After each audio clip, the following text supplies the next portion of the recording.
আসসালামু আলাইকুম এভরিওয়ান, চলে এলাম বন্ধু তোমাদের জন্য একটা রেসিপি নিয়ে। তাহলে চলো দেখে নিই আজকের রেসিপি কি। আজকের রেসিপি হলো চিকেন পাকোড়া। আর চিকেন পাকোড়া কী করে বানালাম সেটাই দেখে নিই।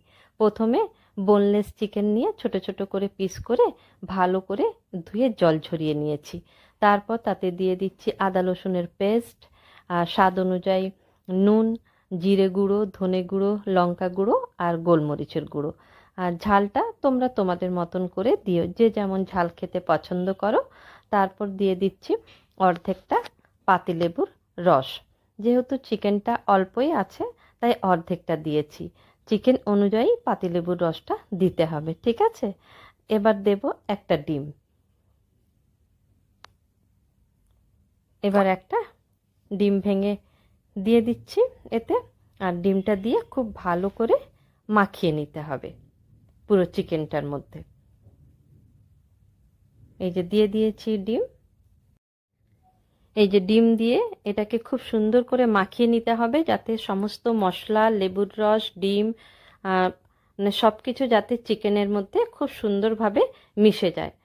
আমি চামচে করে মাখাচ্ছি, তোমরা পারলে হাতেও মাখিয়ে নিতে পারো, যাতে খুব সুন্দর করে মানে মশলাগুলো চিকেনের সঙ্গে মিশে যায়। এই যে মাখানো হয়ে গেছে, এবার এটাকে আমি 3 থেকে 4 ঘন্টার জন্য ফ্রিজে রেখে দেব। প্রায় 4 ঘন্টা পর আমি ফ্রিজ থেকে বার করে নিয়েছিলাম।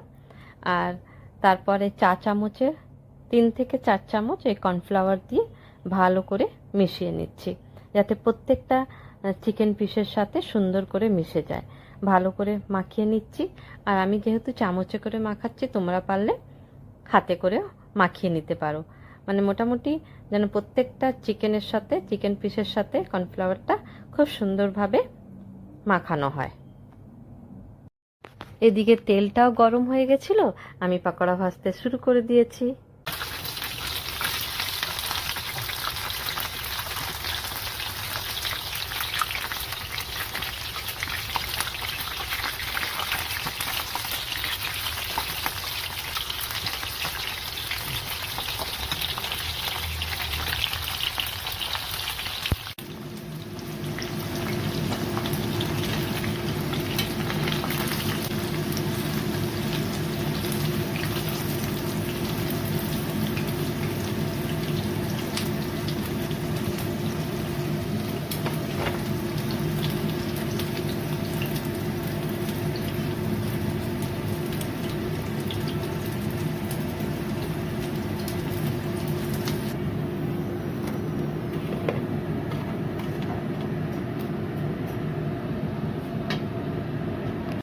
বিকেলে যদি এইরকম ইয়াম্মি চিকেন পাকোড়া আর সাথে যদি গরম গরম চা থাকে, তাহলে বিকেলটা একদম জমে যাবে, বলো বন্ধুরা।